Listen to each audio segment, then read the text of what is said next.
What is up? I think we're live. I never know until someone tells me. I've tried to just jump straight in, and when I jump straight in, it's never working right. My mic isn't actually on, or I'm not live. So now I have to do this really annoying, unnecessary intro where I'm not actually doing the intro. But whatever. I'm going to jump in. We are live-ish, maybe, I don't know, on the Icy Mike Imperfect podcast. We're streaming concurrently on YouTube and Podbean. If you want to be a caller, you can actually call in and be on the show. There's a link in the description down below to the Podbean app. If you can't figure it out from that, I don't want you on the show. But today we're going to shift gears a little bit from martial arts and fitness and self-defense type stuff and talk about maybe YouTube and or social media or maybe small business, whatever. That's what I kind of would like to talk about. I just recently saw a funny Facebook post that made me want to share some of that stuff. But this podcast is brought to you by All In Fitness in CrossFit. All In Fitness in Grenada, Mississippi, who's asked that in lieu of, if you're local, obviously you should go to All In Fitness in Grenada, Mississippi. And if you're not local, they've asked that you consider donating to St. Jude Children's Research Hospital. Always a controversial thing when I ask people to do that, which is funny. That's a really funny thing. So do we have any YouTubers? Do we have any fitness influencers or martial arts influencers or fitness YouTubers or YouTubers in general? Or do you run a small business that you need social media for? Do you want to grow your social media following? That's kind of what we'll be talking about today. So start firing away the questions. I'll try to keep up, and I'll do my best. Mark Joseph over on the Podbean chat lets me know I'm live over there. Thank you, Mark. I appreciate you. So I recently on Facebook had a little memory where it's from 2 years ago yesterday, where it was me posting when I had 888 subscribers, and I had a little circle around the 888 and a little word on there that was like, so close. This is on my personal Facebook page. And I remember agonizing over that first 1,000, which is the hardest 1,000 by a lot. Gaining subscribers gets easier and easier and easier. Like 1,000 subscribers is like a couple days, like 3 days worth of growth during the good times on YouTube right now. But I remember like waiting, and I remember when it was at 999 and it kept going to 998, 999, 998, 997. Like people, like someone was like messing with me right then. It was awful. But I just thought it was funny. That was exactly 2 years ago. And now, we just broke 240,000 subscribers. This is my full-time job. We have, theoretically, I guess you could say 5 employees, like 5 people that benefit materially from the channel. Like, it's pretty cool. It's pretty cool. And I thought I would just share, because I know a lot of you guys do this stuff. And I thought I would share. Fight training I'm so close to 500. Fight Training is an interesting dude, and he has a lot to share. Fighting Words, that's a cool name. Yeah, my channel needs work. Is it too diversified to do my sparring and fight breakdowns and interviews about fight-related topics, or should I stick to one or the other? Fighting Words asks a good question, and we could go even wider than that. Like, how diverse should you be, or how focused you should be? Fighting Words, it depends on how many subscribers you have and how much success you're having. You shouldn't be afraid to experiment. Now, some people will tell you, it's just like how I teach anything else that I teach. There'll be some people that tell you, oh, You need to do what works and what's best and stick to the proven methods. Some people tell you, be who you want and do what you want. Neither of those are really smart.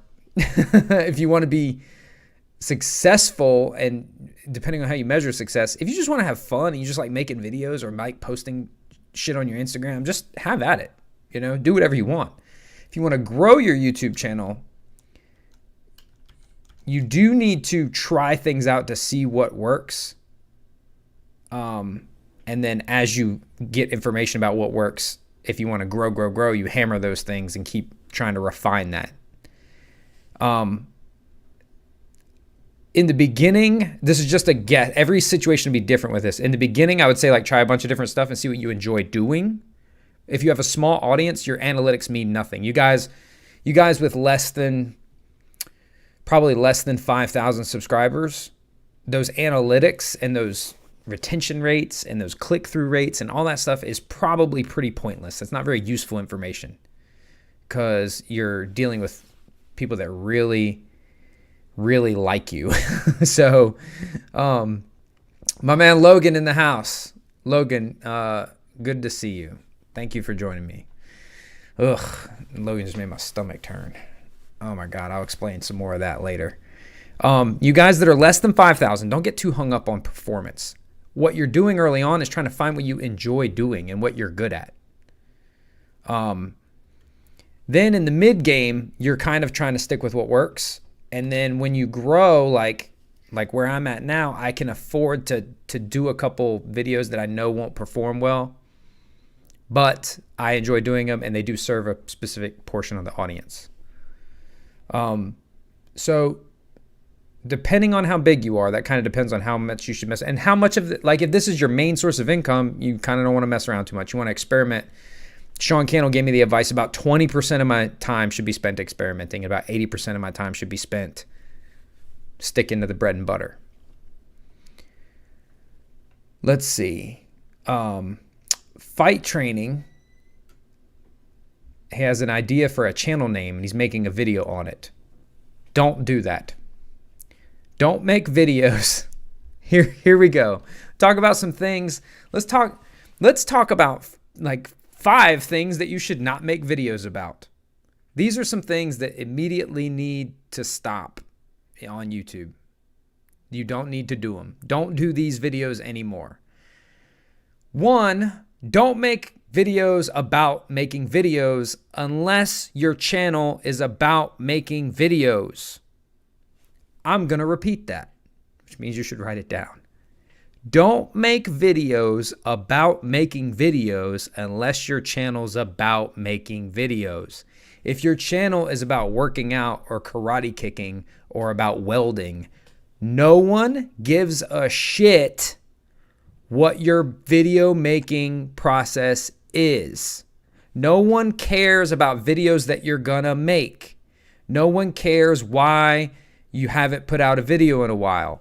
Crooked Justin in the comments says apology videos. Yes, stop doing that. No one gives a shit. Like one guy says, hey, how come you haven't been posting? And you think the other 10,000 people that are watching your channel give a shit? They didn't even notice because YouTube just sent them some other shit. Just get to the thing. Show me the thing. Like your videos are about classic cars. Let's see some classic cars. Don't tell me about how you've had to start having to take your daughter to dance class and that was normally the time you. No one fucking cares about your personal shit. If it's a vlog channel, still don't do it.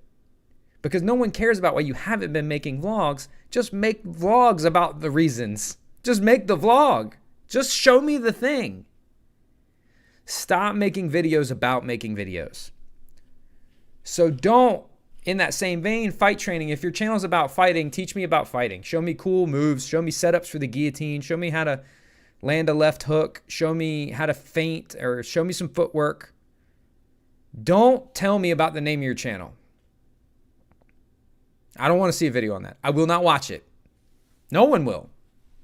And it won't help anyone. If you're not making videos for the purpose of The Will to Fight, my new channel name, I will change it now. The Will to Fight. Put spaces in there.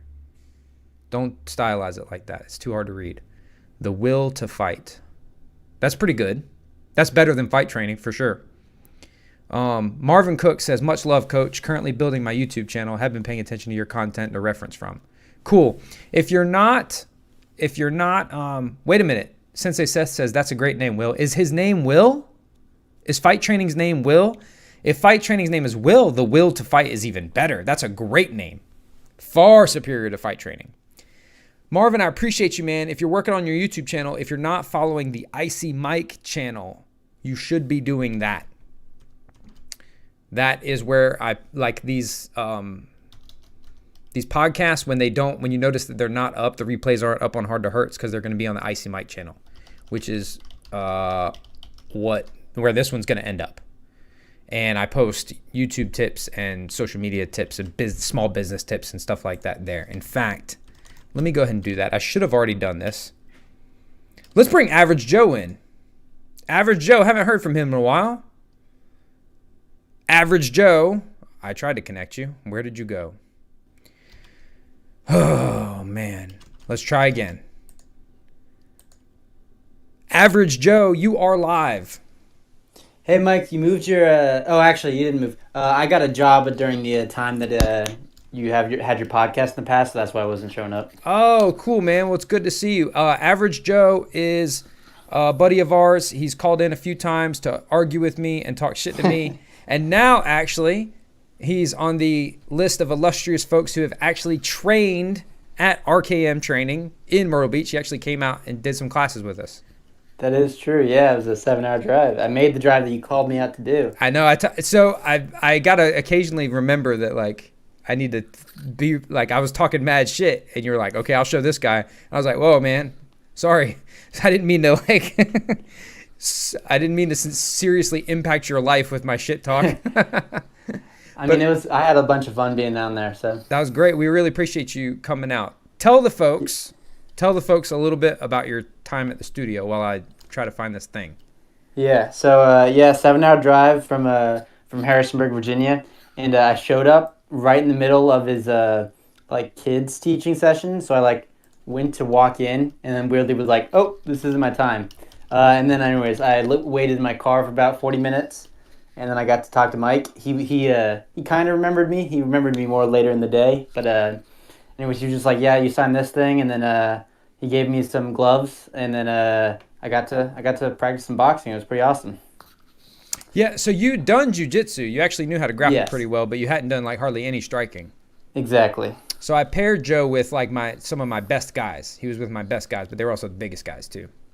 And I do that for a couple reasons. When I have a newcomer to the studio and we don't know them, no offense, Joe, but people come in and try weird things. Sometimes some weirdness happens when that scenario plays out. So my solution is I put anyone new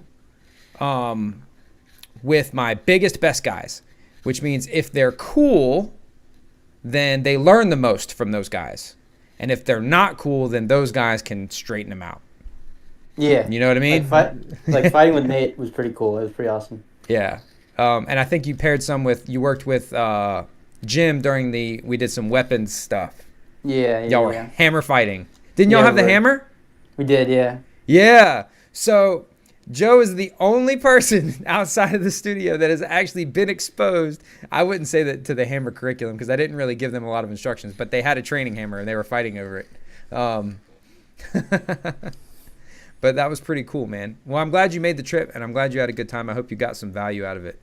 Yeah, and I just convinced my brother to help me drive with him. We're going to share the drive down for your November thing. Oh, you're coming to the seminar? Yeah. Killer. Awesome, man. That's going to be a good time. That's going to be a real good time. And that's going to be that'll be good if you have any kind of stand-up grappling game, you'll be able to drop right in.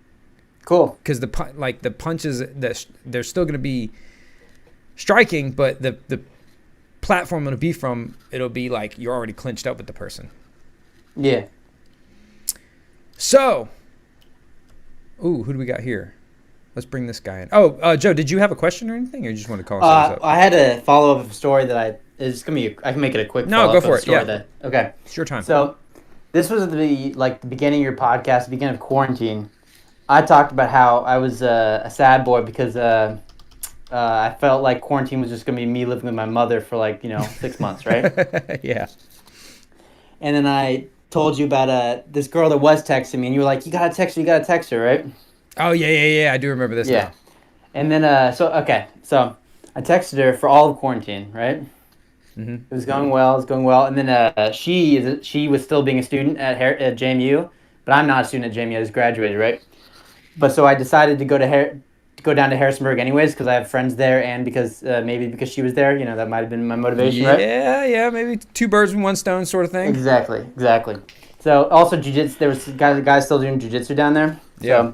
So, anyways, I went down there, was there for a week, saw her a couple times down there, went to jiu-jitsu, then came back, and she was texting me about showing me one of her arts and crafts projects. I was like, cool. And I was like, all right, I'm gonna hop in the shower because I want to make sure I don't get ringworm, right? Mm-hmm. As a joke, right? Oh. Because I've actually had ringworm. Right. before, It happens.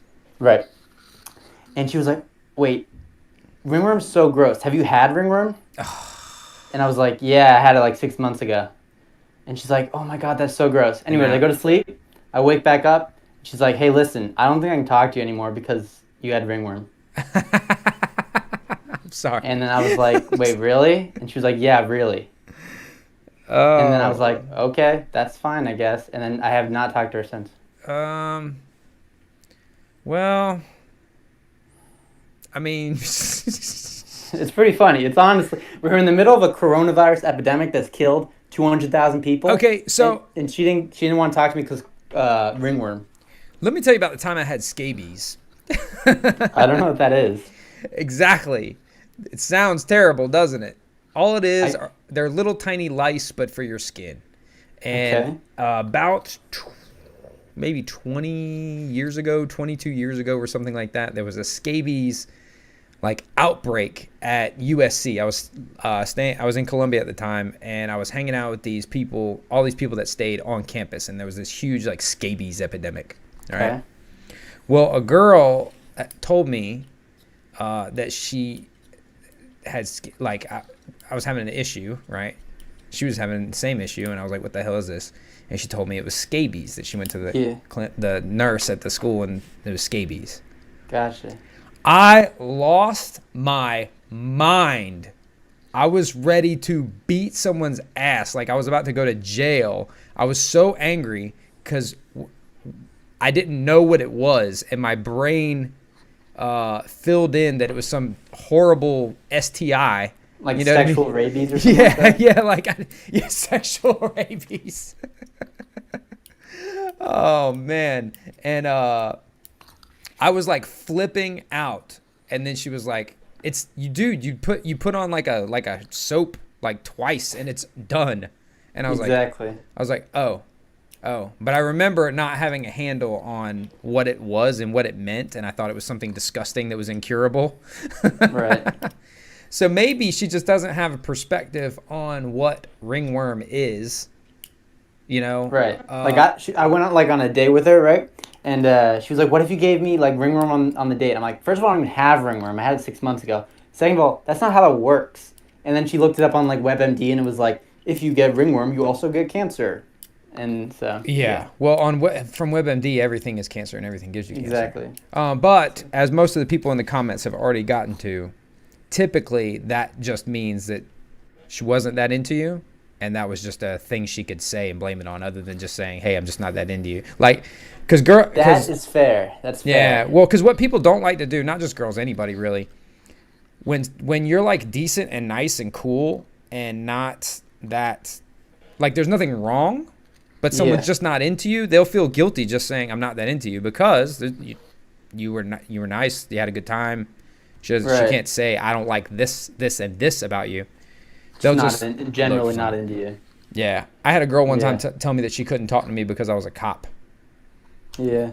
But she wasn't a wasn't a criminal, not that I knew of. You know what I mean? She just wasn't. Right. She was like, and I was like, okay. Well, Yeah. all right. But it just typically means just not that into you. And that's whenever someone comes up with a dumbass reason that doesn't make any sense, it's something else that they can't say, which is, as always, a reflection of them, not you. Well, You know what I mean? Like if they can't give you a good reason, that means that it's internal. It's something about them. Right. Okay. Well, thanks for the pump up, Mike. Yeah, she just couldn't handle your fighter lifestyle, bro. Exactly. No, I was coming home from Brazilian Jiu-Jitsu, like absolutely like, you know how like Brazilian Jiu-Jitsu is kind of a full body workout, right? So I was like swole as like I ever am, right? Yeah.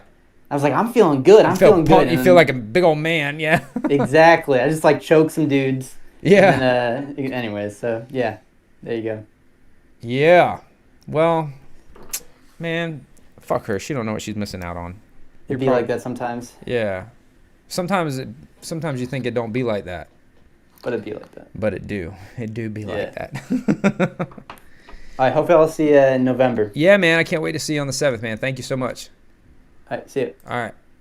Let's bring on Madman Matt. Madman Matt, you are live. How's it going, Mike? What's up? Yeah, can you hear me okay? I can. You sound awesome, actually. Hey, appreciate it, brother. So go. You go. Oh man, I take back everything I said. You go. Yeah, no, I'm aware. Right. I was just I'm making a protein shake real quick. Anyway, hey, so Mike, I've been doing like Thai style Muay Thai, like real Thai style, and like I've been to Thailand. Traditional Muay Thai, yeah. yeah. It's a Thai gym, right? Like, for real Muay Thai, like a lot of For those of you who are already trying to. Yeah, but there are people who are listening that are already trying to like put together what you're saying. Like, what the hell are you talking about? Thai style. Fair Muay enough, Thai. man. Because what he's saying is there are a lot of places that put the words Muay Thai on the building, and they might even be doing like really good, badass stand-up striking and kickboxing, or it might be Dutch. You know, they might be really good strikers, but it's not actually Muay Thai. Yeah. He's talking about a place that does actual traditional Muay Thai where they teach them how to do like they probably teach y'all like the Y crew and like, you know, I've done Y crew before my fights. They put the shit on your head and like all, you know what I mean? Yeah, man. Yeah. Got to get them. What did you get the demons away before the fight? Yeah, you got to cast the spells before every fight. Cast the spells before the fight. Yeah, that's what it was. Yeah. And I've also done the K1 Max rules, like the Dutch kickboxing. I've been to Amsterdam. I've been to Korea. Wow. I've had a few amateur fights, and I was at that point where it's like, okay, the next step is like go fight pro. But I was like, you know what, man, I'd rather do other things. Like I've done this. I'm scared. A little bit. Not gonna lie. I was like, man, it's no turning back. Yeah. At that point, it's like I think I'll go to school. You know what I mean? Like, but I'm kind of in this. It's not like a dilemma, but it's something I'm kind of sick of, and I'm wondering maybe you have this experience because I know you roll, but you don't seem like a big jiu-jitsu guy. No, I'm not. I just go just because I know that I need to understand what it's like. Yeah, I mean? I'm the same. Like I'm a 10-year white belt. You know what I mean? Like you got me beat. I'm a 9-year white belt. Hey man, you know I got 1 stripe. That's it. I do have 2 stripes, but okay, never mind then. But my belt does not have a place to put stripes on it, so they came off. It's just a plain white belt. Yeah, that's the same. I'm like, I don't know. Anyway, like so I kind of did something radical, and all my kickboxing friends are making fun of me. What'd you do? Okay, I joined a karate school. All right. My theory is, and I'm just, you know, I'm with you. I have reserved judgment. Because like, there's a lot of things in like the side kick. I know side kicks don't work. They don't. But like, and like even like a spinning back kick and all that stuff, right? That's and just just a side kick with flair.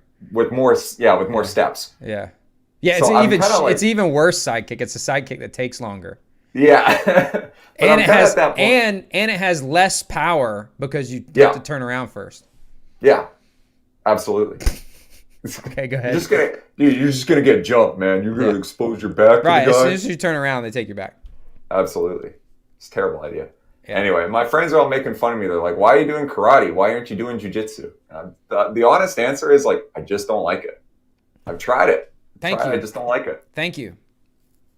Yeah. I have actually right now. I tell you for a fact, if there was like a legit Kyokushin place where I live, like a Machida type, like a real ass Kyokushin place here, I would do whatever it took. I would hire somebody to teach my classes, and I would go over there to their classes right now today. Not because I think like, oh, I'm going to instantly become like a world champion karate black belt. No. Yeah, because I'm over that. Because I think it would be cool and fun.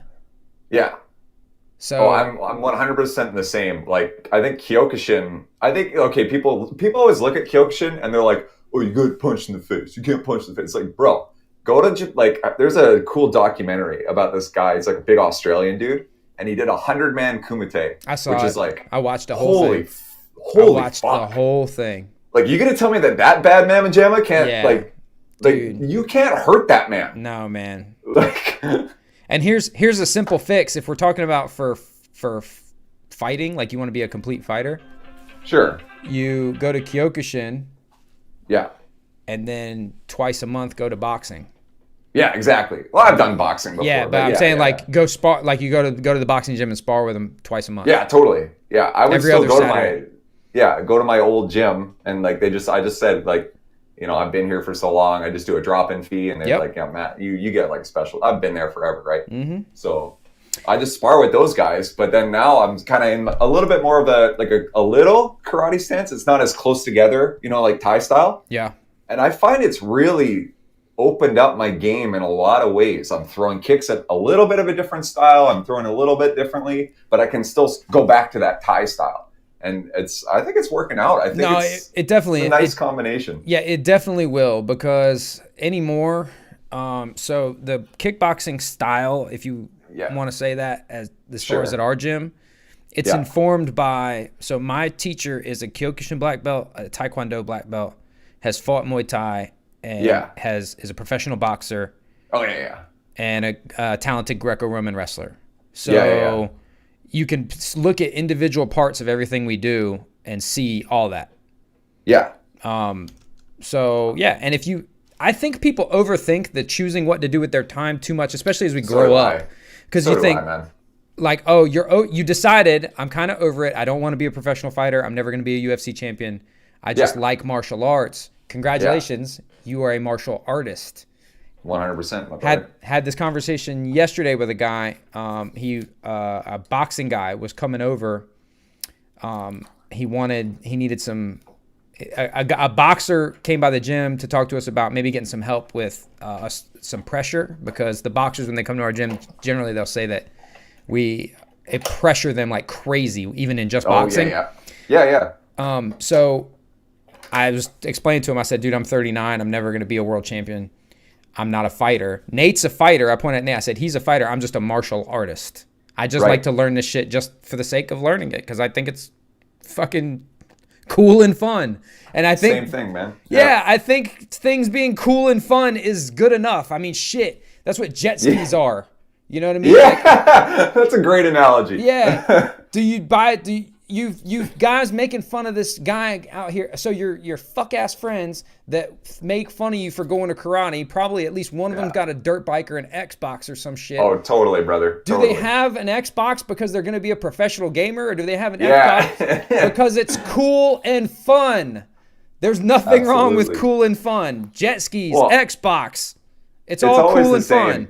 Like, I've been a part of so many guys like MMA camps too. Yeah. Like because I was like the Muay Thai guy. Yeah, right? yeah. Like, everyone at the gym is doing their thing, and then when they're all rolling, I'm hitting the bag. Like, during their jiu-jitsu class, I'm there, I'm kneeing, I'm elbowing, I'm doing my thing. And they said, when are you going to roll? I said, I'm good, man. Yeah, fuck yeah, I don't do that. I was going to say, I'm good. Like, I'm happy here. Like, and then clinching, stand-up clinch, we worked that. But of course, like, my striking ability was getting so much better than theirs. Like, people didn't want to strike with me after a while. Like, only the jiu-jitsu guys who are like, it's this weird, like, one-way street. Like, a lot of people can just be, I just do jiu-jitsu, and they can talk this big game about how I'll take you down and stuff. I'm like, bro, like, how many street fights do you get in? Like, relax. You know what I mean? It doesn't happen. Yeah. Like, I'm just doing this because it's fun. I'll tell you why. Go for it. Because here's why. So guys that like jiu-jitsu and get comfortable doing jiu-jitsu, when you are good at jiu-jitsu, it's like very clear. You know exactly where you are in the pecking order. So like once you get to like that high level blue belt or that purple belt, and you know that you're a bad dude, And then you know that the only dudes that can beat you are like really good. Other purple belts and right. such. So your ego sort of it reaches like equilibrium. Yeah. With striking, a lot of these dudes don't realize how bad they are at it, because when you go roll with them and they're better than you, they can smash you as hard. They do all their best shit to you and just smash the shit out of you, right? And you're left at the end of the roll knowing, oh, I got my ass kicked. Yeah. When they come and do striking sparring with you, you do not do that to them, so they don't get, because if you did, people would go in the hospital. That's you know what I mean? That's funny. Yeah, totally. If I have someone, if I've got the equivalent of 3 belt levels on a dude in striking, right? And I was like, I'm gonna work my best shit. Yeah. Like we just measure it in like fights, even like tournaments. You know what I mean? Like those like kickboxing, like 1-round fights or whatever. Yes. Just the more, that's how our school measured it. The more fights you have, even if you don't fight, but like sparring people who've had fights and like doing that, that's how you get better. So, yeah, but people that don't train it a lot don't know how bad they are. That's the big problem between striking and grappling. Totally. Because you know right away where you stand on the mats when you're rolling. Like, this guy's better than me and I'm better than that guy, and there's no questions about it. But with striking, we have to modulate what we're doing so much. There's dudes that I know I'm better than. Like, in striking, I can be technically superior to a dude. Right. And him still beat me. And so when we're sparring, maybe I'm beating him, but in a real fight, he would probably beat me. Right. And like that sort of dynamic occurs much more frequently in striking. So people have a little skewed perspective of their own ability. Yeah, that makes sense. I also just like, it's true. Like when you're sparring someone that's like, let's say a white belt, right? Mm-hmm. You just kind of like throw the leg kick, throw the teep, right? Like jab, and he'll come at you and you just guard up. You're just like, all right, do your thing. And then you might tag him on the way out, but you're not like hard cross, switch kick, you know what I mean? Like you're letting him work. That. Yeah. Yeah.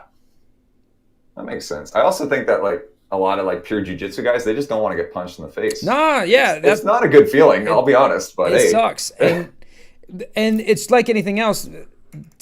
They didn't like getting smashed, you know what I mean, early on, and now they probably just don't get smashed a lot. When we have sparring, we'll spar anywhere from 10 to 12 rounds, right? And like I maybe get hit clean, like 2 or 3 times. Yeah, that's like, about right.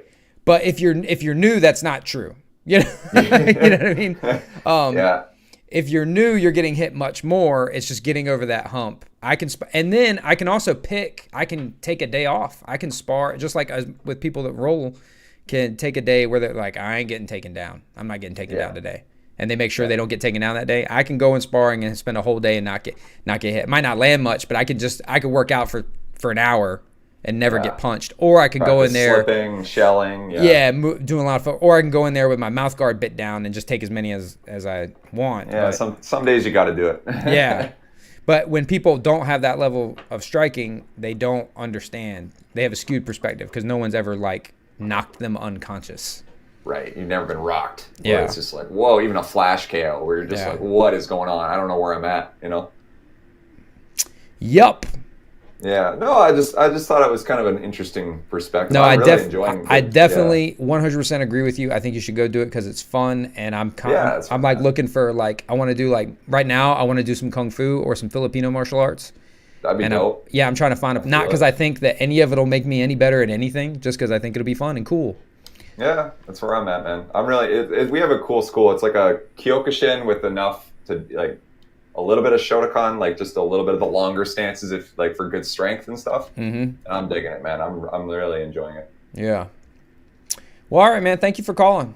Yeah, I appreciate it, Mike. All right, later. Later. I got sidetracked here for a second because we started talking about martial arts nerdery. I want to get back into YouTube nerdery because we have quite a few YouTubers that I see in the comments. We have quite a few content creators. I see Longshot Martial Arts. I see Sensei Seth. I see, I think that Jiu-Jitsu skater girl. I think that just seems like someone that I think I mean, obviously you've been here before. I recognize the name. I see Patty Malarkey's here. I see a lot of people that I know make content. we talked about videos that you need to stop making, videos that are announcements and videos that are apologies among them. Here's one that you need to stop doing right away, and that is soliciting ideas. Stop making videos asking people what they think you should make videos about. 2 reasons. One reason is because they don't actually know. Now, before you get offended, it's not your fault. Your conscious and your subconscious don't always see eye to eye, right? You ask people, hey, should I make more videos about what I eat for breakfast? And they'd say, yeah, that last one you made about what you should eat for breakfast was hilarious. I loved watching you eat breakfast. 1, the guys answering your question, responding to polls, dropping in on your lives, are your like best dudes. Those are your best, mainest dudes that love everything you do and have your back. They're essentially friends, right? Those are your mainest dudes and dudettes, right? So of course they think that's cool. Maybe they think that's cool. Hold on to your butts. So when you ask these questions or do polls or do lives where you solicit ideas or do comments, don't ask them what they want to see, right? Don't. They don't know. And even if they do, they don't. And what do I mean by that? When people talk about movies, how many times have you or someone you know said, I wish that Hollywood would make original stories and stop doing remakes and sequels and reboots and prequels. We're the original characters and the original stories. That's what I want. Everyone agrees with that, right? Everyone agrees with that. Everyone agrees with that statement. You say that and people, if I don't do that stupid voice, if I didn't do the stupid voice and you realize that I'm setting you up, you would have agreed. But I did the stupid voice and I fucked it up. But had I not done the stupid voice, you'd be like, oh, absolutely, that's what we want. But the box office numbers don't agree. Let's do another one. In the comments right now, tell me, what do you think the ideal, when you're looking at YouTube videos, how long do you think they should be? How long do you think a YouTube video should be? I want that question answered in the comments right now. 10 minutes. Says 10 minutes. No. Not if you know the answer. If you know the correct answer, which you guys aren't even right. If you know the correct answer, I'm saying how long do you wish they were? You guys all saying 10 minutes, you know that like 10 minutes is the right. 10 minutes. Everyone's saying 10 minutes. Everyone's saying 10 minutes. 15 to 20 minutes. 10 minutes. 10 minutes. 10 minutes. 10 minutes. 5 to 15 minutes. 10 minutes. 15 minutes or less. 15. Forever. 4 minutes.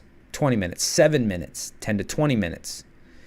A lot of you guys are saying 10 minutes. A lot of you guys, Adam says 5 to 30 minutes. That's useless information, Adam. It's always some guy named Adam. All right, so all you guys saying 10, you're absolutely correct. 10 minutes is a good sweet spot. Some people can go longer. Some people can go shorter. Depends on the creator, depends on the audience size, depends on a lot of things. 10 minutes is great. Here's the thing though. Do you remember just a few seconds ago? See how I play with you? This was like 6D. I double bluffed you guys. Do you remember like a few seconds ago when I said don't ask people what they want because they don't know? You guys tried to flip the script and say that, try to say 10 minutes, and you know that like 10 minutes is the correct answer, or is the correct answer. If you asked people that don't watch YouTube, or excuse me, if you listen to people that don't comment and get into live chats, remember I just said that people commenting, I can't rely on your information. You guys all said 10 minutes, all right? It's actually correct, but it's not correct. How can I explain this? If I ask Kristen how long the video should be, she would say 4 minutes. She says she only want to watch a video that's 3 or 4 minutes long. So the average person would say 3 to 4 minutes long. A super YouTuber says 10 minutes. You are biased. Rafael Squadrito says we are biased. You know what I mean? 10 minutes is the correct answer. You guys know that because you like YouTube. But you're not all 240,000 of my subscribers. So I got to think. So Marvin Cook says, as a viewer, 3 to 5 minutes. As a creator, 10 minutes. Oh, man, this is so complicated. All right, here, let me clear it up. So the answer said. So people think they want shorter videos, that they want me to get to the point. The analytics don't reflect that. But then here's where we got to go even deeper and realize that we got to make a 10-minute video expecting the majority of people to only watch about 5 minutes of it. Super depressing. Makes you not even want to make videos.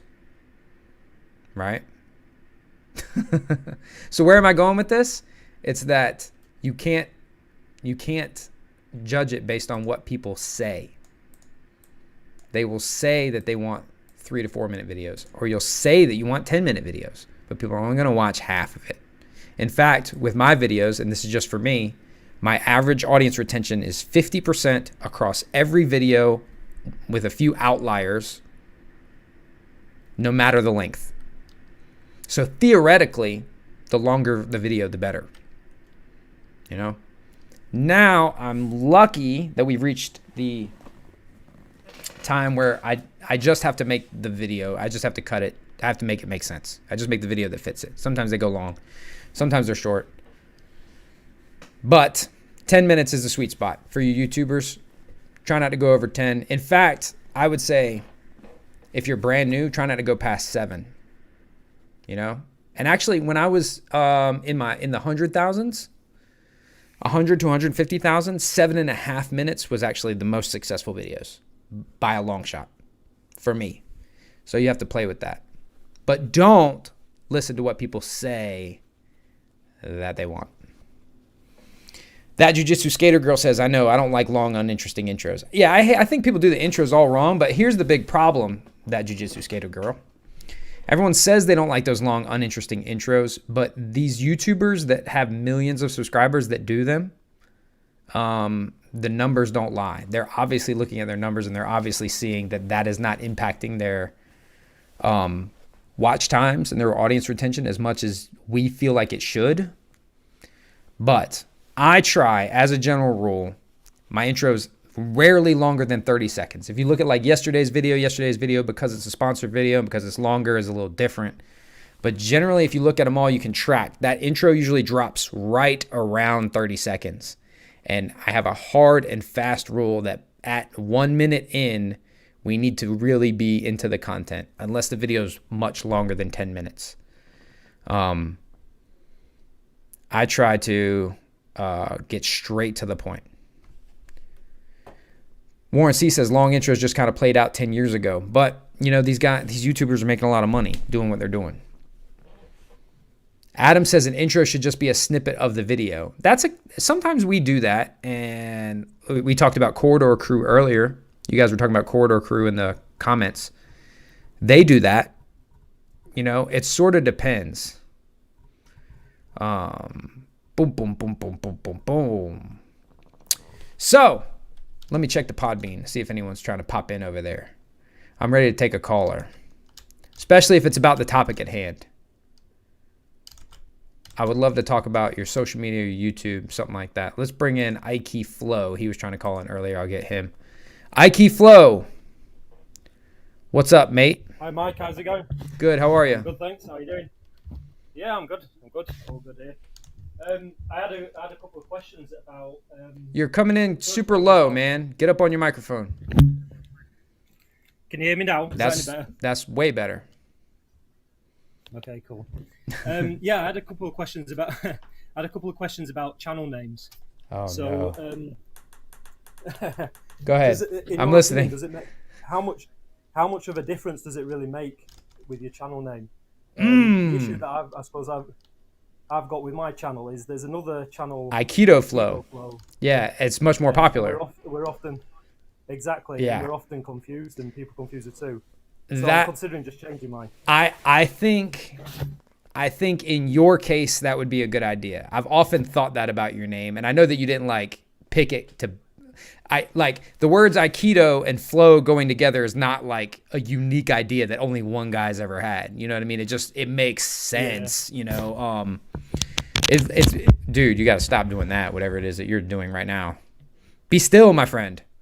Can you hear me? Yeah, be still. Just be still. Just be still. Sorry. It'd be kind of like putting the word roll in a jiu-jitsu channel name. You know, it's not like, you know, anyone's got a patent on using the word flow in relation to Aikido or Aiki principles. But being that sort of one of the most popular Aikido channels is Aikido Flow, yours could create confusion, which would be bad for you, not good for you, you know? Yeah. Don't you do much more than Aikido, though? Don't you do weapon stuff, too? Yeah, well, Aikido does have a lot of weapon stuff. Nobody knows that, though. I know, and that I mean that's the annoying thing, because our style is predominantly weapons. So I suppose that's we do a lot more weapons, I suppose, than body techniques. But I do other stuff as well. So that's why I was considering changing my channel name, because I do more than just Aikido stuff. How many subscribers do you have? Just over 1,500, I think. Yeah, you can still change it. I changed my channel was actually originally named RKM Training. Right. People don't know that. A lot of people don't know that. Just before, like when we were at around 500, I think I changed it because I knew I wanted to do something different. I think you could change it. I think you should change it. I was just going to just change it to my name, probably. That's a way to go. That's a way to go. So the danger of that. So the person's name is actually a great channel name, particularly because it leaves you room to grow and change. Yeah, that's what I'm thinking. It can create a little lack of clarity early on. Like, for instance, it doesn't immediately tell me anything about your channel, which hard to hurt. It's not like a very good explanation, but you at least have an idea of like, okay, at least a mood, you know what I mean? Before you start clicking and looking. The name, short term, the name as a channel name, like a person's name as a channel name, short term won't provide any great benefit, but long term, it'll allow you to change and turn and pivot and grow and do whatever you want. And if you are or ever plan to be an actual, for sure, 100%, you feel confident that you are a expert in your field, it can become important. It seems a little conceited, sometimes, especially early on. It seems like for instance, with my channel, it's just called Hard to Hurt. It's not called Icy Mike, all right? It's called Hard to Hurt. If it was called Icy Mike, I would be trying to say that the channel's about me, and the channel's not really, I mean, it's about me, but it's not really about just me. In fact, we have like a whole cast of characters now.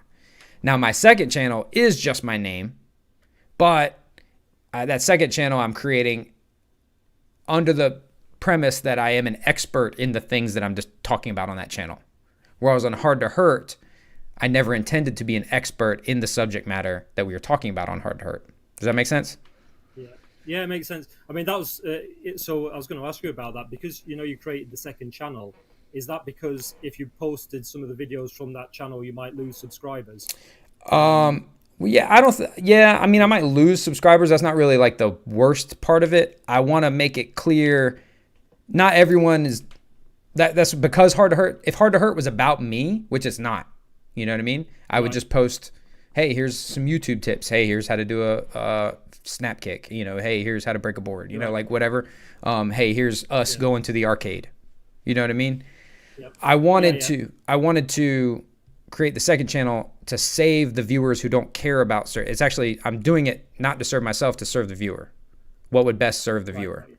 So if they don't care about any of that other stuff, they can just, when you click a Hard to Hurt video, this is, I guess I'll talk a little bit about the branding side of it. For the most part, correct me if I'm wrong, unless occasionally I do something a little different, but I think everyone could agree when you click a Hard to Hurt video, you kind of know what you're going to get. within certain parameters. Does that make sense? Yeah. It's got a style. It's got a style to it. It's got a format that it follows. Yes, it's like McDonald's. No matter where you go in the world, you know it. You know what's going to be in that McDonald's. Yeah, exactly. Yeah, but I vote yes on the name change. Right. Okay. Good. Yeah, because I've been thinking about it for a while, but I think I will. The second point I was going to ask you about is, you've got your course on Teachable. What made you choose that platform over others like Udemy? Because I was thinking of putting together some weapons based content. It's really easy. It's really easy. Right. Oh snap! I was checking the chat and they were talking about how it's Marvin Cook, and I've been talking to Marvin and I didn't realize it's Marvin Cook with 118,000. So like a dope ass boxing channel. Sorry to interrupt. No, sorry. It's good to have you here. That's cool. We got some actual YouTubers, like for real YouTubers here. Sensei Seth, if even he can use Teachable, like if he can use Teachable and sell courses on it, then anybody can. So that's kind of was some of the logic behind going to Teachable. It's I have not used any of them except for that. I know a couple people that have tried other things, and it just was easy. He showed me, like he like logged in while he was here, and he showed me like how it all lays out and how you upload, and I was like, okay, I can do that.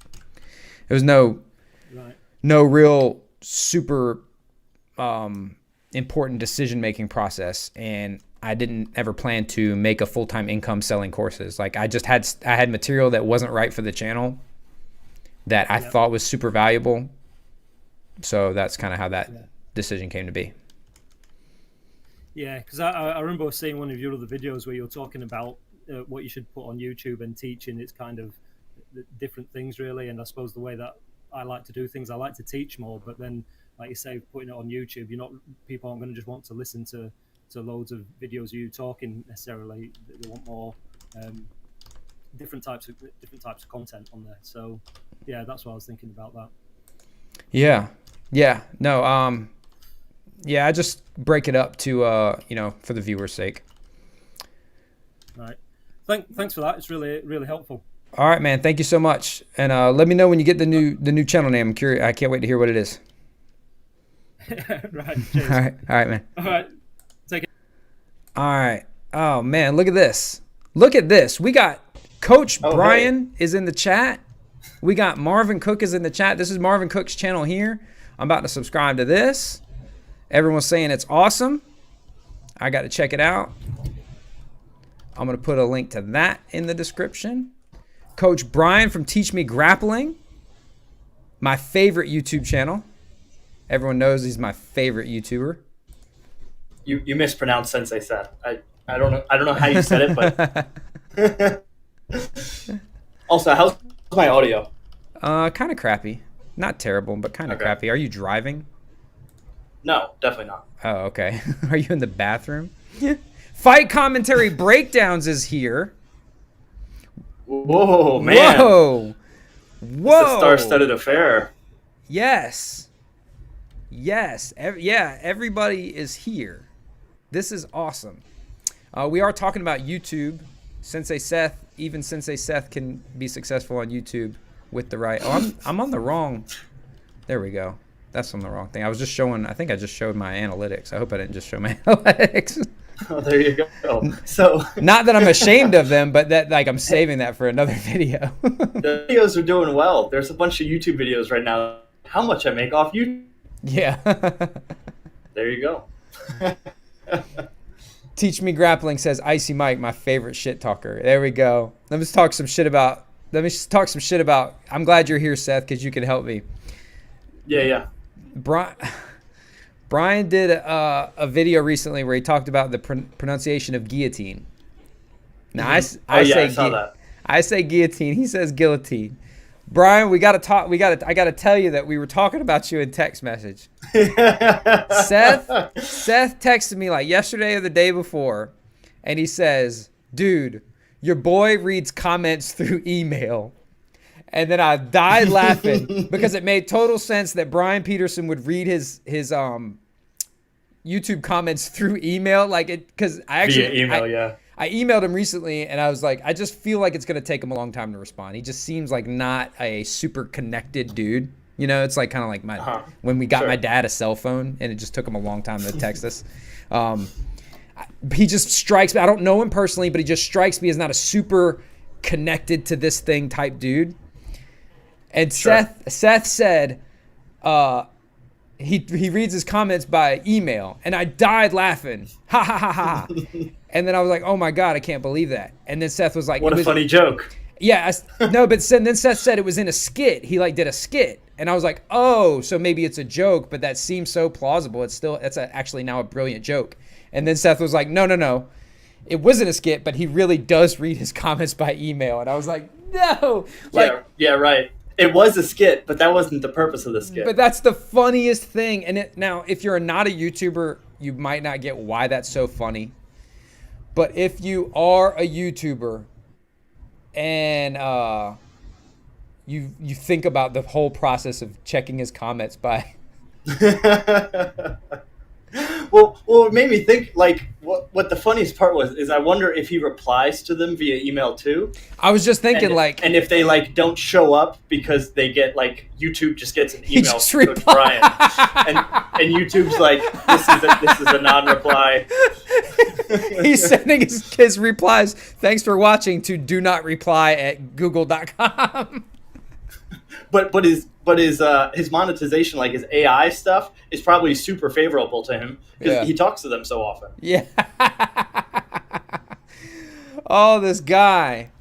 Fight Commentary Breakdown says, Icy Mike is really good at building community. Shout out to all the people in the live chat. Yes, 100%. I owe all my success to guys like Fight Commentary Breakdown and Quan Kicker and Funker Tactical and people that kind of like helped me, put me on early, because I'm a big believer in community. I started out, what people don't know is that I'm a bit of, and Brian Peterson would be a prime example, because we were on each other's radar a long time ago, before we came out, before this bromance came out, like we knew about each other much earlier. I've always been sort of a YouTuber's YouTuber. Like very early on, I had support from, first it was Quan Kicker, then it was Funker Tactical, it was even Shane Faison shouted me out and like followed me on Instagram. Like other bigger YouTubers have always been kind to me.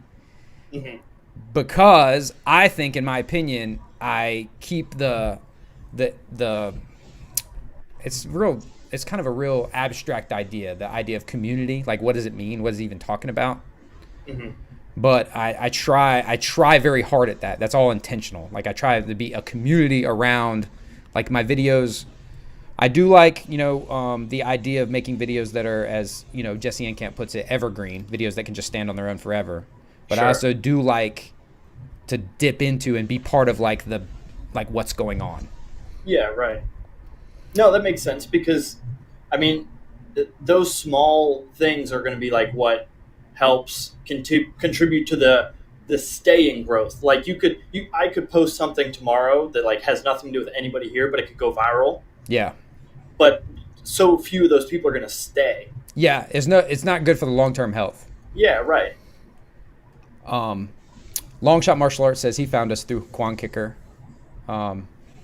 Merrick says, I once asked Coach Brian a question. He made a whole video about it. Yes, and that's the cool thing about Brian is he has so much stuff going on in that brain. It's actually kind of good he has a YouTube channel, because if he didn't have a YouTube channel to put videos out, he'd probably go insane. You know what I mean? Like when he did his live stream where he was talking about how he had all his ideas going on in his head, I was like, I wish I had that problem. Seth, I think you're more on my end of it than his end of it. So Brian, what he has an insane library of techniques, right? And like he could make a video every day and never run out of ideas. Me and Seth are on the other end of the spectrum, going like, how do we squeeze? Like Seth has all his karate skills, and then like kind of that's it. you know, as far as his martial arts abilities. You know what I mean? Like, what are you gonna do with Seth? Are you gonna make a video on what? Another video on the proper way to sidekick? You know what I mean? Yeah, right. I know like 10 things that I'm really good at, and I've already done videos on them. Yep. Brian can, I guess maybe because grappling, I think, is it lends itself so well to, you can make multiple videos about a guillotine choke.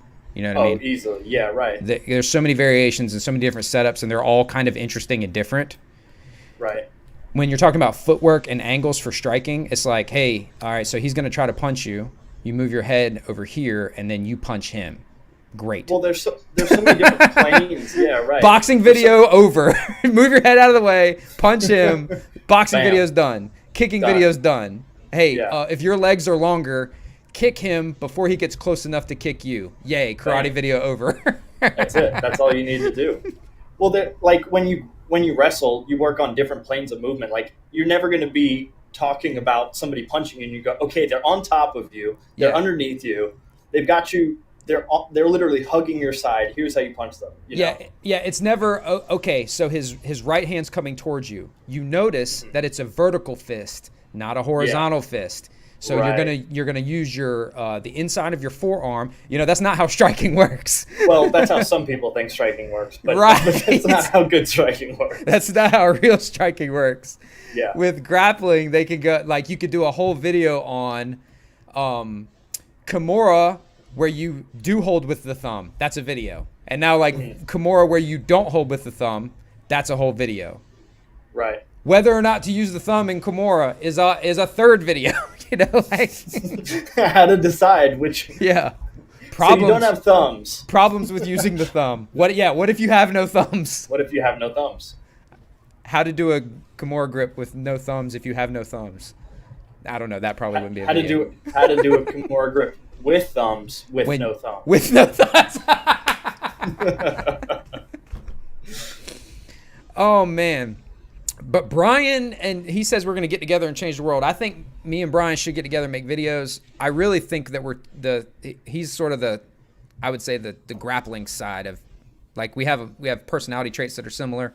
I love that Teach Me Grappling says the video with the thumb is easy. You just say don't do it.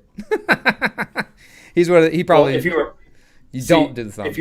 If you were Mike though, you go, here's the thing. You don't do it. Don't ever use the thumb. Except and then like a 2-second pause until you do. Or if Brian, if you want to do the full hard to hurt formula, you make a whole video saying that the only way to do the Kimura is with the thumb. And then you wait a week and do a whole video saying that you should not use your thumbs during the Kimura, and just let people just be insane. You know, like just let them go crazy. Just But he's doing so much more now with his YouTube channel. It looks like he got a little fire lit up under him. Have you noticed that in his content? I have a little bit, yeah. Yeah, he got a little fire lit up under him, and he's putting more. It's very clear that it's not just, hey, here's a technique I know. But I don't want Brian. He's still here. So Brian, what I don't want you to do is like overthink it too much. You got to polish. You should polish what you were doing. But don't like not be you. Don't like fuck it up and go too much of like, you know what I mean? Yeah. But one thing I would look at is like SEO, good tags, good descriptions, good metadata, and thumbnails. Yeah. So thumbnails he could just do thumbnails and titles better, and then not fuck with the instruction too much. And in fact, I think what I landed on for him is I said if he wants to change his editing style, that he should let somebody else do it. You know, and not try to, you know, like he just do awesome. He says, I haven't changed. Okay, Brian. It's just fucking everyone drop a comment and tell him how. Okay, Brian, you haven't changed. He might start reading his comments in the dashboard different, but that's gonna be it. Just kidding, Brian. Please don't beat me up. Yeah, he's so good. He's so good. His instruction is so good. I'm scared. Sometimes YouTubers get caught up in the algorithm. They get caught up in the wind, and they lose sight of like you're a prime example. Look at the direction your content's taken recently. You know what I mean? Yeah, and right. I'm not saying like, oh, you suck because it's not like how to do a hook kick videos. If you don't want to do them, don't do them. But you can get sort of like suckered into that. You know what I mean? Yeah, I mean it's the same thing that like you talked about earlier, where I've already put out all the tutorials I can. Yeah. So now all the shit that you know that you're an expert at, you've already put. Yeah, right. So what I've diverted to is like, well, here's other people telling you how to do it, or well, here's like a fun, entertaining game. Yeah. Because nobody else is really doing that in martial arts, and it's fun. Yeah. Yeah, and that's important. If you are having a good time doing it, that's important. I like these way more than I like the tutorials for sure. Yeah. 100%. Just giving my opinion on stuff. Oh. Yeah. I don't have to back it up at all. No, none. I did a whole video about where I knew 2 of the styles and I ranked 15. In what world should that happen? And I got roasted for it, but it was fine. It was cool. All right, Brian says he's got to get back to work, man. It was so good having him drop into the chat and we get to talk shit about him and he can't talk back. I would love to actually have you. I would say, Brian, I need you to come on, but I'm like scared. Like, I don't think he'll be able to figure out how to do it. Like, will he be able to? We'll send him an email about it. No, what he needs to do is one of his students that knows how to do stuff. We'll just say, hey, can you just be next to him and get him online and get him connected to Podbean so that he can talk to us? Jeez, that's messed up. It's not though. He knows damn well. We've already talked about it. He knows that he doesn't do that. Like, he said, "Fuck you." He knows he doesn't know how to do any of this stuff. That's what we got to get him somebody. He needs an intern. There you go. I bet he's got some little crafty dude that knows how to do this stuff that would do it in exchange for his membership at his gym. That would be the move. He should create a Maddox. Yeah. But he'd have to. It took me 11 years to make Maddox. I was going to say, well, I guess creating a Maddox might be a little more long-term expensive. That took me 11 years to do that. But you definitely have to rely on people. I guess that's a good little segue. We can talk about outsourcing things, which Brian says he has a guy that's good at that stuff. And yeah, you really got to lean on people. Those of you guys wondering about success on YouTube, I would say at about the 200,000 mark, I really had to let go of a lot of stuff that I was doing. I was doing too much, and it was just impossible to keep up with. Which actually, Seth, I'm looking at your work right now, at the stuff you've been putting out and doing, and it looks like you are probably physically doing as much as you possibly can do at this moment, I would guess. I'm doing all of it. Like,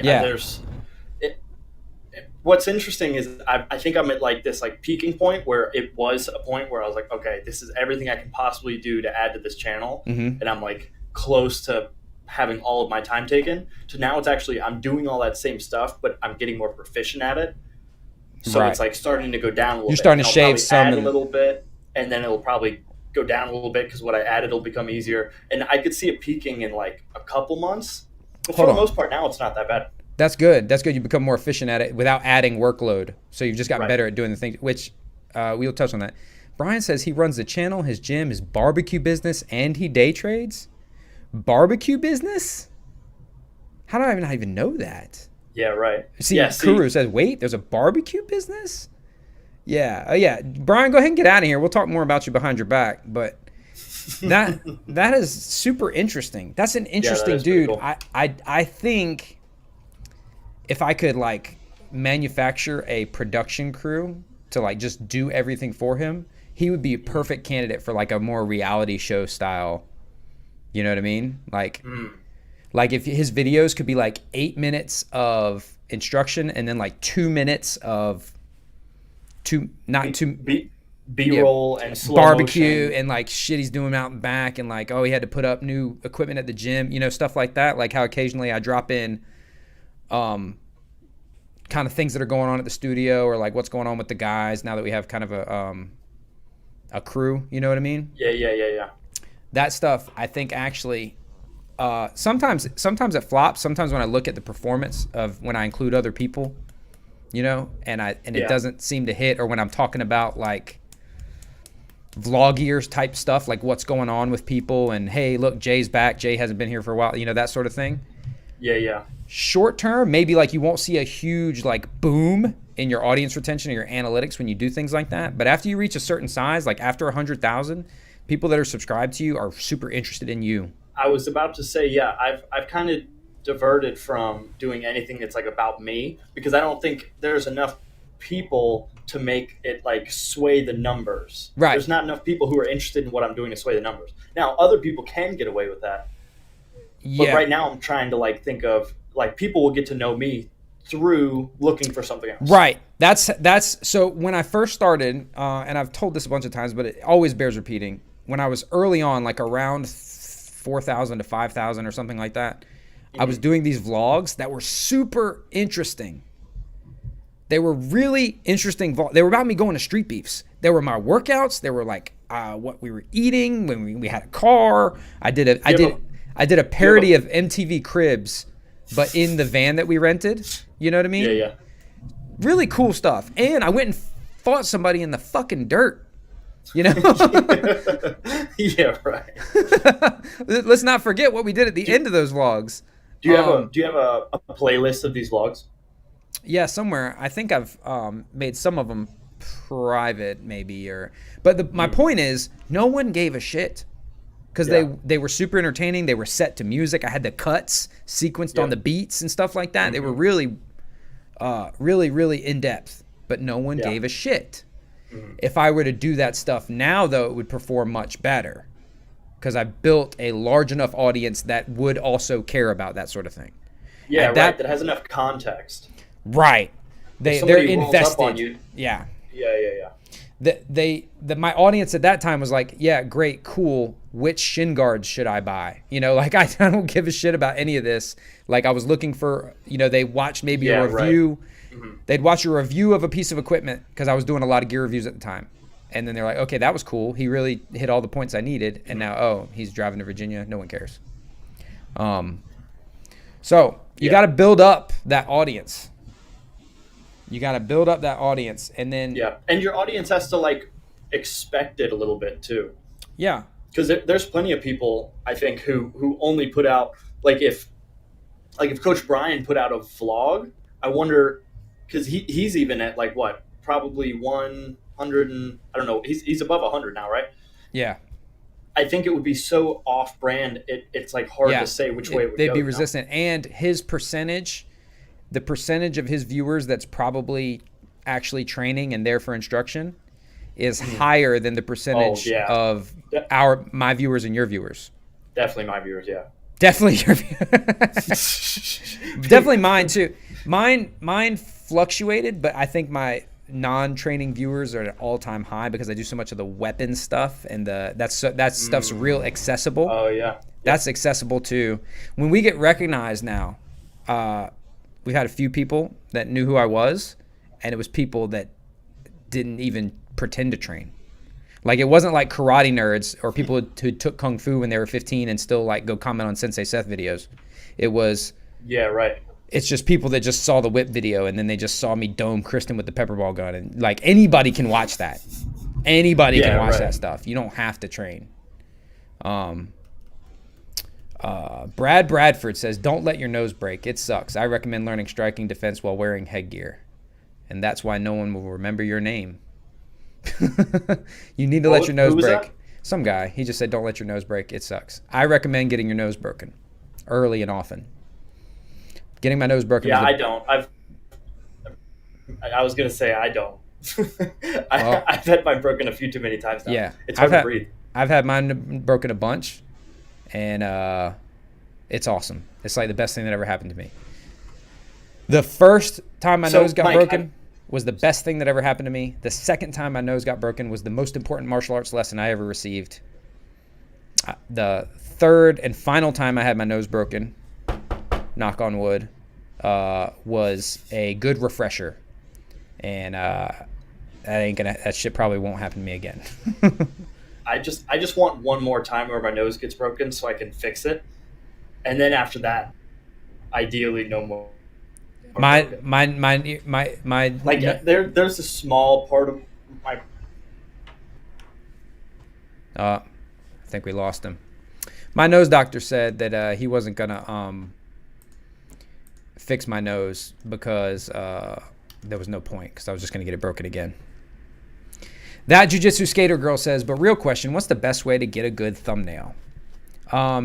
The easiest thing to do, if you have a few, is, and you have some good analytics you can look at. If you're just starting out, just try, less is more.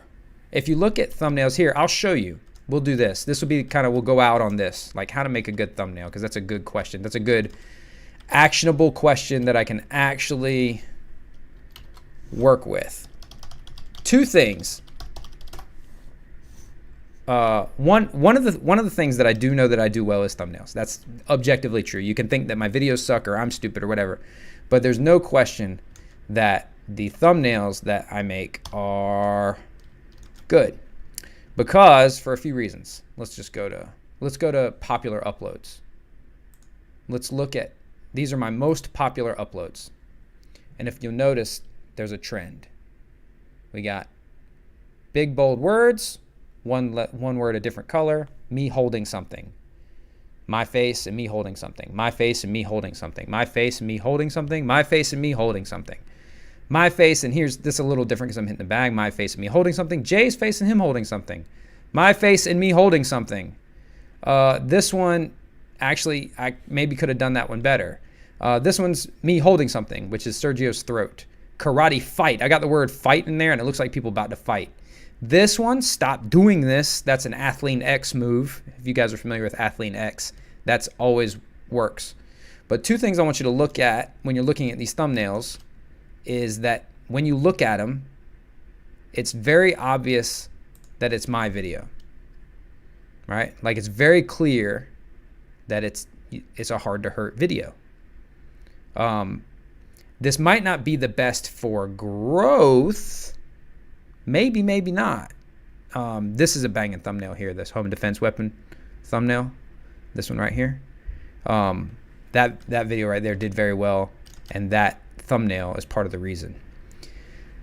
Now, what this will definitely do is anyone that likes hard to hurt videos will watch these videos because they know what they're getting. It's very clear what they're getting. Notice I always leave room. I leave room for the words. In fact, look at this one where I say, is this karate? This one with me reverse punching Sensei Seth. You see that one there? This one here? If you look, that thumbnail is actually edited.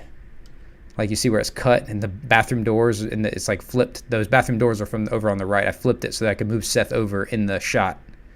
And it doesn't even really matter. Like, it's just cut. Like, the bag is just cut there, like right down the middle. Just because I needed to make room for the words. Consistent branding, and maybe less is more. My thumbnails where there's not a lot going on in them typically do the best. You need to pick a font that people can read, pick a style. If your face is recognizable, you put your face in it. And if it's not, put the thing. Sometimes just putting the thing in there, like sometimes if you're reviewing something, just like you holding the thing that you're reviewing and like making a face is enough. A lot of times people think it's going to be the action-packed shots, and my ones where it's like an action shot, even when it's my text, those always don't always do the best. But Sensei says, Mike, change one thing about my thumbnails. That's actually a fun game. We could do that. That could be a whole video where I go, okay, Sensei says thumbnails are sort of stylized. They usually have his face in them. Sometimes he does these like big collages, like this one here. This tactical whip, if I lose, it's what. See, he's clever. He thinks he's smart, and people don't. I can't see what he's doing. It looks like one of my thumbnails plus one of his thumbnails. He made it look like one, but it's me in it, and we're doing me type stuff. Karate type. Sometimes they're busy, Seth.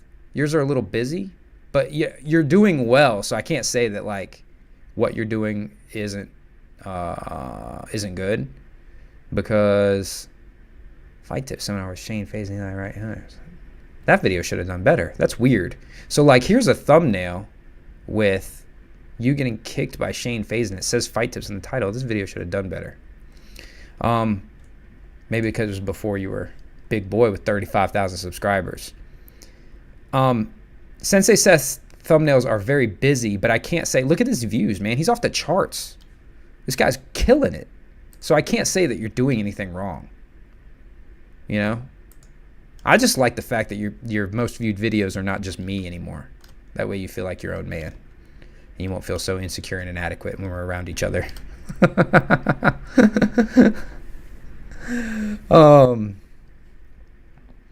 Fight Training asks, how come I switched my colors in your thumbnail? Was that part of a tactic? I kind of have toyed with the idea of making certain types of videos certain colors to even subconsciously help the viewer. But sometimes I just think it looks better based on the background. You know, I've actually thought about making like self-defense ones green and martial arts ones red and like vlog ones orange or, you know, whatever. But I haven't settled on that. So sometimes I just pick the one that I think is the best. Yeah, Seth, I think they're busy, but and they are, but you're killing it. You're absolutely crushing. This kind of one here, this karate versus taekwondo, that's like our karate fight one where it's like clear, like, oh, some shit's about to go down, sparring. See, look how much better it did than this one. This is like very similar. These ones, I can't believe these do well. Where you do the roundhouse kicks and they're all like, and it's so many words. This one, so for example, when it's just his face and Ramsey Dewey's face and it says MMA is not a style, to me that video should have performed better. Maybe it's because Ramsey Dewey's in it, I don't know. But like that thumbnail looks awesome.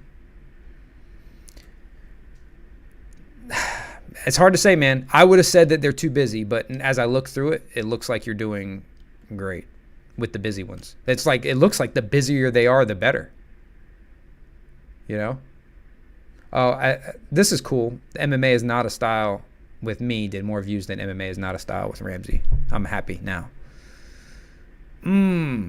Yeah, Seth, I guess the busier the better. I guess you need to make them busier. Put more shit on them. 13,000 views on a live stream. Shit, son. This guy's doing good, man. I'm proud of you, Seth. You're doing good. Oh, man. So that's kind of the idea with the thumbnails. But Mike, that's super old. All right. So with that being said, I'm going to hop off here. Got some errands to run, a day to get to. Thank you guys so much for tuning in and giving me your questions. I need this because it helps me create content. Make sure you go subscribe to the Icy Mike channel. That's where I'm going to be doing YouTube stuff. That's where the replay of this is going to be. If you missed any parts of it, you want to catch up on any other episodes that aren't on the Hard to Hurt channel. And yeah, I don't really have an outro for these. So